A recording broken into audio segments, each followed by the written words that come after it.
عبدالرحمن بابا فرمایي وی راشه مکه وله چا سره جفا لږ ژوندون دی ضایع کیږي بې وفا په دنیا کې هیڅوک نه دي پاتې شوني واړه تلوني دي که نن دی که سبا او دا یاران چې نن وتا ورته جلوه کا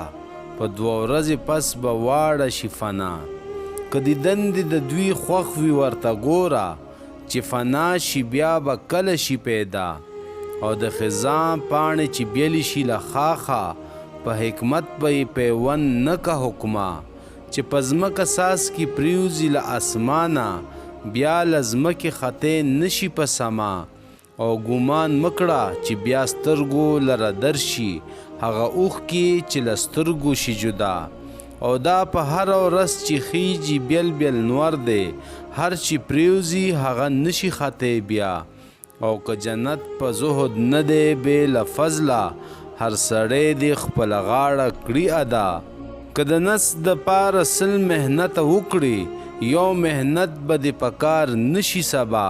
که تمام جهان په خپله ګېډه وخوري یاد به نشي په درود او په دعا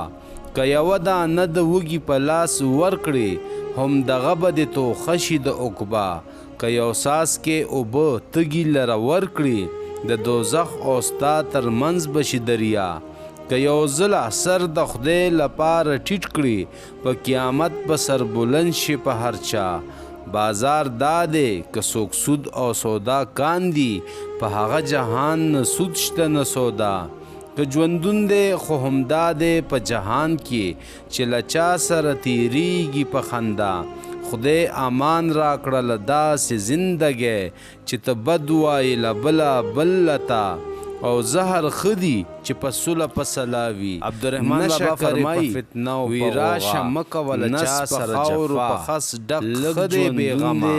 نه د غم په خار و خس پخه حلوا په دنیا کې هیڅوک بهتر دی چې څه نه ویني په سترګو نه چې سترګې په پردي حرام کوه یاران چې نن بهتر دی چې څه نه اوري په غوږو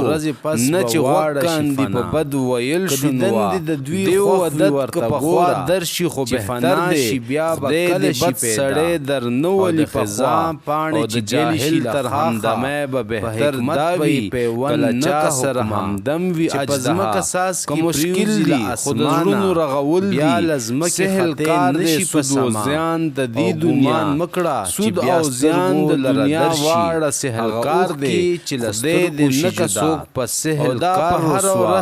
او چې ضرور او د عزیز زړه په ازار شي هغه نشي مشه هغه خپله مدعا جنت په زهد نه دی بې له فضله بل ورته ګوري خپله غاړه کړي هغه زهر دی گویا چې خادي یو زمان وي غم تر تله دغه هسې چا دپاره 100 محنت وکړي لکه ځان هسې و بل ورته نظر کړه لکه ستا دی هسې ځان دی د خپله ګېډه وخوري د سړي په خاطر هر څه ګرځي هسې نه که یوه دانه د وږي په لاس ورکړي هسې نه چې سړی واړه سره سم دي څوک اعلی دي څوک اوسط دي څوک ورکړي او زه رحمان له چا ترمنځ به شکایت نه کړم که یو ځله سر د خدای لپاره ټیټ کړي په قیامت